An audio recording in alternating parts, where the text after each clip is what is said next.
Hey, this is Matt once again. We're about to another video, and this is a paid request for Mike, OCB Communications. Thank you so much for that. For those interested in requesting any type of videos, movie reviews, re-reviews, random thoughts, streams, commentaries, tier list rankings, whatever the case may be, feel free to send it either directly to my PayPal. Do have a CashApp as well. Links are down below in info box, and I will get to it as soon as I possibly can. And this is for Being Eddie, the 2025 documentary that I think was a Netflix. I say I think because I don't have Netflix, so I watched it in other ways. But there's been a few of these type of documentaries. There's the John Candy one, which I have not seen. There's the Charlie Sheen one, which I actually thought was pretty good. And there's others. There's one on Stallone and one on Arnold, which were both fairly disappointing. And this one, I liked it overall. I did like it. It was fun. I think mostly just to see Eddie still having that charisma, that jovial attitude, and you still see he's got it with the wit and the humor. There's these bits where he has ventriloquist dolls of Richard Pryor and Bill Cosby, and at the end he's doing these little bits, and you know what, yeah. If he ever does stand up or something else, I think he could still pull something off. And there's some funny moments there. It's nice to see the people interviewed and talk highly of Eddie Murphy, whether it be Dave Chappelle, Jerry Seinfeld, Arsenio Hall, Tracy Morgan, Chris Rock. Adam Sandler's there for a little bit, mainly just whenever Chris Rock is mentioned. John Landis has interviewed Sally. I say that because I don't like John Landis. There's some older footage of Charlie Murphy, because obviously he's passed away.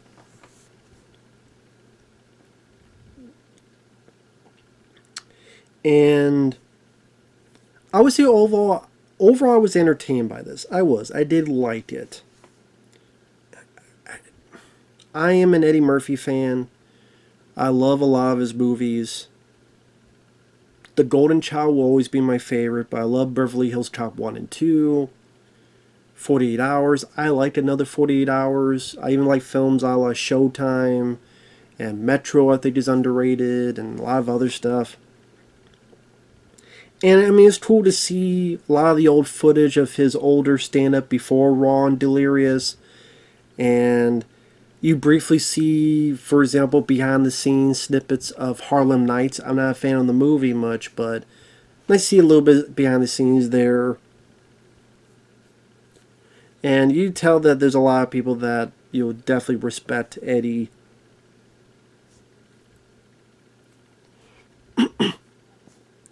But the problem with this, well, it was, as one person would say, the charisma of its star propelled this documentary, at least for me. That made it at least a fun time. I don't think I would ever see this again, though. Because while it does go through his career, SNL, listening to Richard Pryor, a little bit about his dad who died when he was 7 or 8 years old, a little bit about his stepdad who was a boxer at one point, a little bit of stand-up, and you see some little clips here and there, which was cool to see, because I had never seen that stuff before. I did the stuff before he did Eddie Murphy's Raw and Delirious, the early stuff. That was neat to see. And then doing SNL, and some clips from that, and he was 19 years old. Then a little bit of him talking about, other people talking about 48 Hours. Not much about the making of it, but just people praising him and how successful it is. Trading Places, John Landis talks about how that was originally supposed to be for Gene Wilder and Richard Pryor, which maybe I knew that before, but I had forgotten. If I knew that information before, I had forgotten that. But then John Landis' Richard Pryor got on fire, the whole freebasing that incident.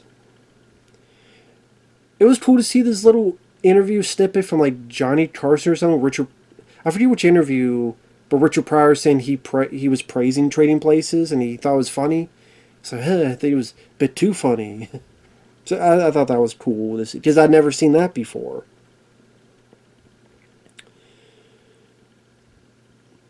Chris Rock tells about how he first met Eddie. They talked a little bit about Delirious. Mainly just Pete Davidson, which I think he was in a recent film with Eddie Murphy, but I didn't see it. Was it The Pickup or whatever the hell it was? I think it was a Netflix film. I never saw it. It's probably shitty. But about how he first saw Delirious, which is kind of a funny story. They talk briefly about Beverly Hills Cop. They talk. Chris Rock talks about meeting Eddie Murphy. They talk a little. Eddie Murphy's Raw is talked about a bit, as in when I say talked about, it's more of other people's reaction to it. Like people like Chris Rock talking about Beverly Hills Cop. I saw that movie 3 times when it came out. Or Raw. Chappelle and Kevin Hart talking about how they enjoyed it.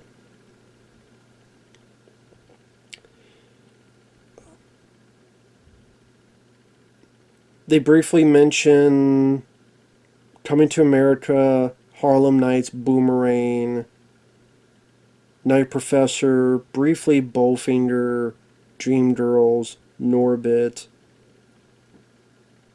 When I say briefly, again, there's no meat to the bones. It's flash, but no substance. It's the trimmings, but no steak. I think most people watch this and not going to really learn anything they didn't know about before. Now, again, there's little things here and there, like I didn't know about his dad dying when he was 7 or 8 years old. I didn't either know or remember that Trading Places was for Gene Wilder and Richard Pryor before that. Eddie Murphy briefly talked about how he may have OCD, but he kind of stopped himself from doing more of that.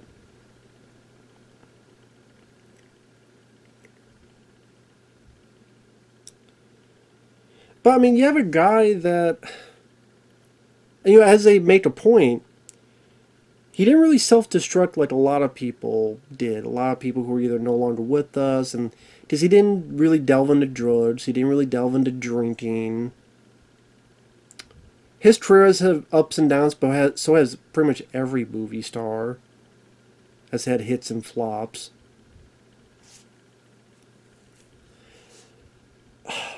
But number one, this is an increasing problem I've been having with these documentaries that get made. They don't really dive into the fucking movies that made them a big deal. And they'll briefly mention the big hits, but then you don't delve into it. And that's just infuriating. Okay, you have Eddie Murphy. You're doing this documentary. If I'm talking about SNL, I want to go, well, how did Gumby, how did that come about? Did someone else write that? How did you feel? The Mr. Rogers' Neighborhood, how did that come about?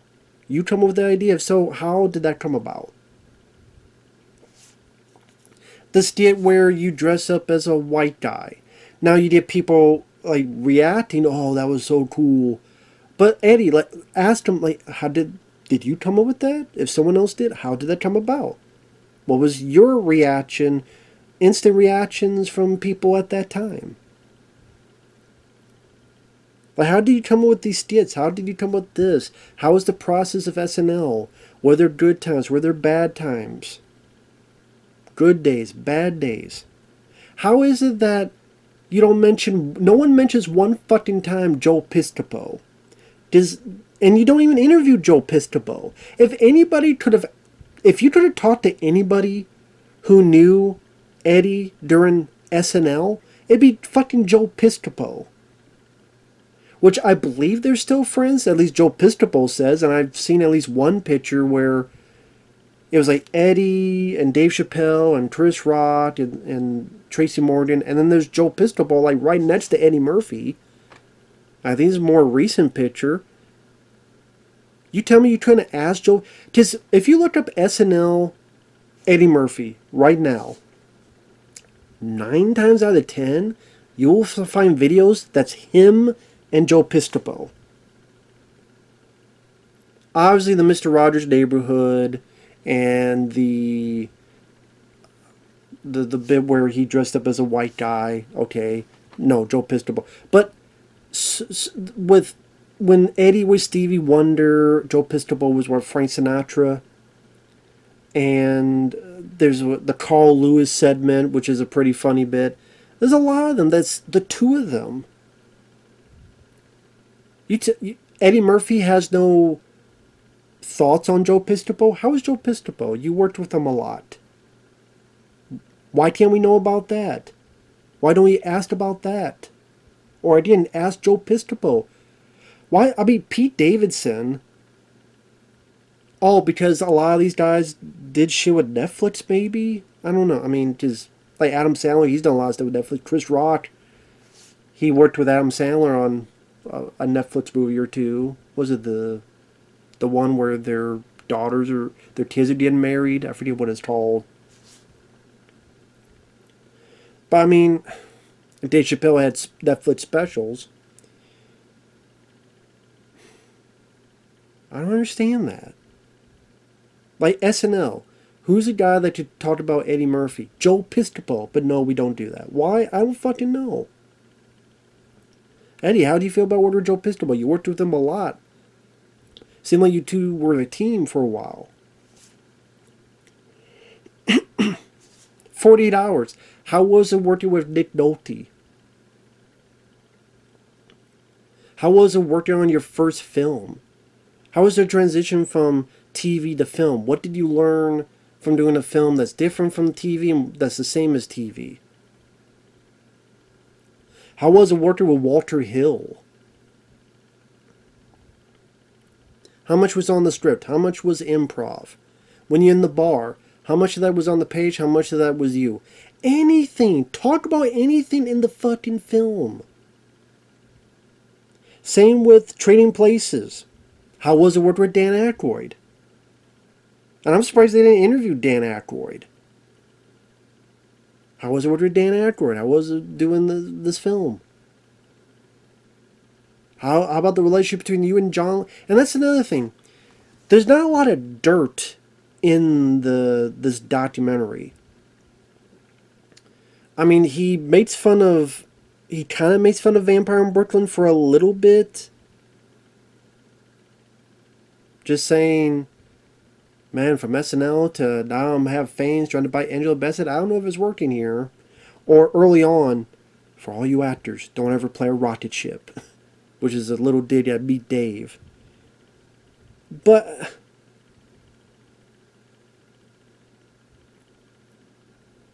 like what him losing the Oscar for Dreamgirls because he did Norbit? Is like, I wasn't mad, I'm just mad that I was there. I'm like, I could have lost at home. Which was a funny thing he said. I did laugh at that, but what about where he got stopped because of the hooker? For those who don't remember, in like 97, the cops stopped Eddie Murphy because he had he picked up a hooker who was a transsexual. You don't want to talk about that? Even if you want to joke about it? Hell, Pluto Nash. You would think for how much of a bomb that was, how was it worked on the film, what issues were during the film, your thoughts on the aftermath of the film. Like, they don't delve much into shit that they could have. And then all the stuff they don't mention, of course, I knew they were not going to mention the Golden Child, because Eddie Murphy doesn't like the Golden Child, so maybe I should be happy that I didn't have to hear him bashing the film, but you tell me I'm the only person that likes The Golden Child? And it was a hit, despite what people want to say. It made $80 million. It was one of the top 10 releases of '86. I know one day I want to do a damn commentary on that, live one or whatever. Like a live commentary. If I already did one, I'll do it again. Because I think that film's underrated. Talk about Best Defense, about how they made the film and then you were brought in last minute. You don't think that's an interesting story we could talk about? And then you even joked about it on SNL? Then they showed me the size of the check. It's like, you did a joke about it on SNL when you hosted it. And then you just show that clip. I talk about that. Just how there's stuff. There's a deleted pit. There's a picture you can find of a deleted scene where Dudley Moore and Eddie Murphy are in the same frame. Just in the movie, they're never in the same frame. Because there was a Dudley Moore film that they made, the studio, and the studio said, this film sucks. We can't sell this film. Well, Eddie Murphy's becoming such a big star. Let's delete a bunch of stuff, then film about 10 minutes of Eddie Murphy footage where he's in a tank, put him on the poster, put him in the trailers. I guess they brought Dudley Moore back because, again, there is a picture you can find of the two of them together. But that deleted scene has never seen the light of day. It's a crappy film, it's a terrible film, but I would like to see that deleted scene out of curiosity. I would ask him about that. About how you were called about the film and the release of the film and you making fun of the film. Beverly Hills Cop 2's not mentioned, 3's not mentioned, Metro's not mentioned, Showtime's not mentioned, I Spy's not mentioned, Pluto Nash is not mentioned, The Distinguished Gentleman. I don't even know if we even see a frame of that movie in the film. Daddy Daycare is not mentioned. That was actually a hit. I'm surprised they didn't talk about Dr. Dolittle, because that was a hit. They got a sequel. Shrek, they barely mentioned Shrek. Just how, family films, because he's a dad, so he did family films. And, oh, it's nice to be in a hit film. That's a good film. He does a little impersonation of Dante, like he's being interrogated. Who gave you the cocaine? Shrek. But he doesn't talk about like how he got the job or the story. Granted, he's told the story, but how he said no to Who Framed. Hell, I would have asked him about how he almost got to be in Star Trek 4. I heard you were going to do Star Trek 4. How was that? You met Leonard Nimoy? Why did I ask about any of this shit?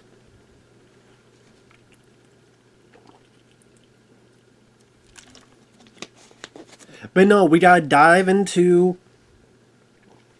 when Eddie Murphy was having these bombs, and David Spade on SNL very briefly said, "Oh, look, a falling star, make a wish." And Eddie Murphy just got butthurt about it. Even here, it's like, it's not that I hate David Spade. I hate all those people because, how do you turn on me and I'm like the only... Eddie, do you really think you're the only person SNL has made fun of that used to be on SNL? You don't think they ever made fun of another fucking comedian that was ever on SNL? Are you fucking kidding me, dude? Also, aren't you the one that, you made fun of Mr. T and all these other people during your stand-up? Bill Cosby, before, we found out who he was. And it was a Raw.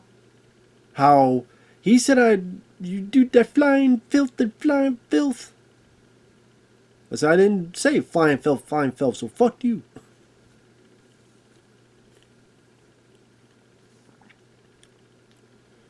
Like, give me a fucking break, dude. You're a comedian. Your ass got hurt that much over a fleeting joke that no one would have remembered 2 days from then. They only remember because they know you freaked out so much.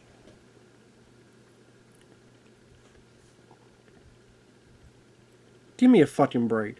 But we can't dive into all this other stuff that I mentioned.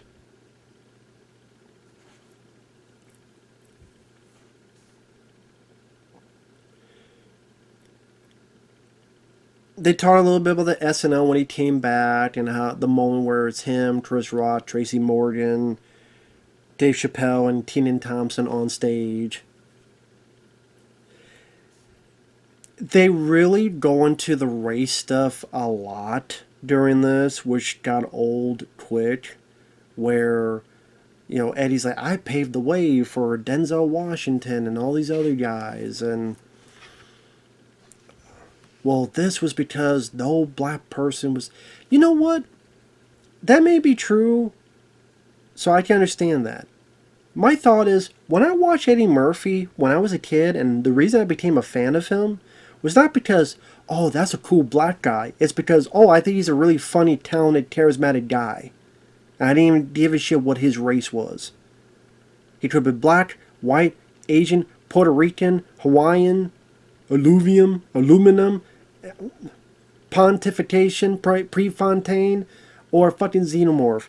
He was funny. He was charismatic. He was entertaining. That's why I cared about it. I didn't care that, well, I didn't care if he was black or whatever. That never entered my brain. I didn't see him as that. I saw him as a really funny guy that I want to see as many movies as I can with this very funny guy. So it's like they talk about his talent, but we also got to bring up his race like every 5-10 minutes. I mean, I don't see a black guy. I see Eddie Murphy, the very funny, charismatic guy. So I don't know. I don't know how to properly explain it, but to harp on that drum constantly, just, I get it, okay.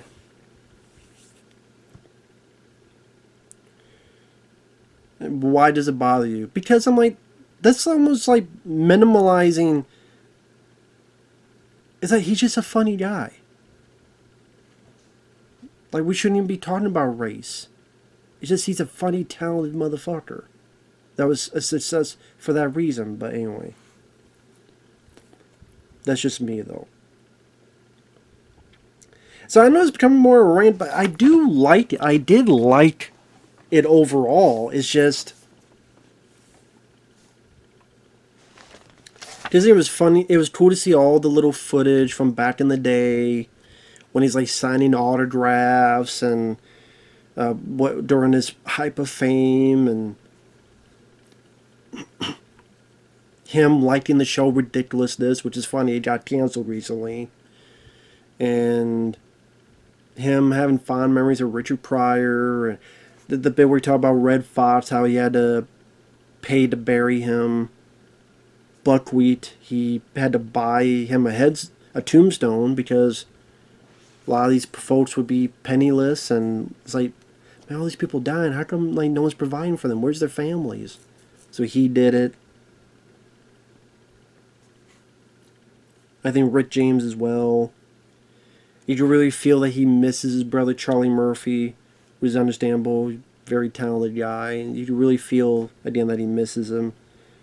And it was cool to see these other people, again, Jamie Foxx and Tracy Morgan and Chris Rock and Dave Chappelle show their admiration for the guy, because he does deserve that. I think Eddie Murphy would have that kind of fun bit here and there that shows that he still got it. Just like I saw in Beverly Hills Cop 4, which I enjoyed. I would even like to have heard more about like why he doesn't do that one laugh anymore. Like, why do you not like you delve into why you don't do that laugh more? It may not seem like a big deal to people, but say, hey, that was an iconic laugh. To me, it's just weird to just shut it off just because. That's just me, though. So it's like so many movies are skipped. So much stuff that happened to him in the real world. Again, like the tranny incident that you skip over. You don't really dive deep into any of the films you did. So you don't get to learn anything.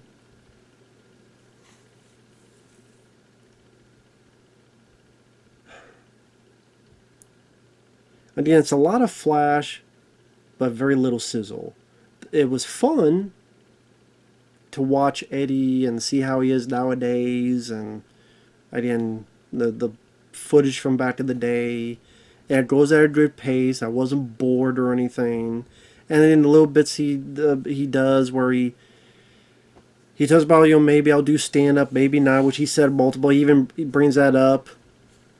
Where people, you know, it's like the guy who plays the guitar. He's like, come on, man, I know you do play the guitar. Play the guitar again. So he knows who he is. And this kind of interesting anecdote that he didn't self-destruct because he was too vain to self-destruct. Because he knew he'd be famous one day, and he wanted to keep that. So I guess that's why he's very protective of like the David Spade thing, which again was not a big deal at the end of the day. Or it felt like he had more control with this documentary. So there's a lot of stuff he probably said you can't put this in there. It's just when you see the Charlie Sheen one and just how open he was, that just felt really refreshing. I just wish they delved more into his films, because that would have been nice to hear about his films. I want to hear his thoughts on The Arrival. I want to hear his thoughts on Young Guns. I want to hear his thoughts on Men at Work. And how was it making the films? He did so many fucking interviews. No one wants to ask him about the movies he did. What the fuck? But again, that's a whole other thing. But the other stuff is just very open. Here, if you're an Eddie Murphy fan, give it a watch, and I think you'll have some fun with it. Because he still has that charisma. And there's enough cool little stuff here and there just to see visually.